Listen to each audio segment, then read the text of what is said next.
নিজের দুঃখের কথাও কাউকে বললেন না, সুখের কথাও কাউকে বললেন না।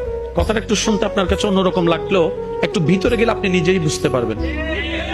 আপনি নিজের মনের দুঃখ কষ্ট সহ্য করতে না পেরে হালকা করার জন্য যাকে বলছেন, মনে রাখবেন আপনি তার কাছে কিন্তু কোনো না কোনো ভাবে একটু ছোট হয়ে যাচ্ছেন।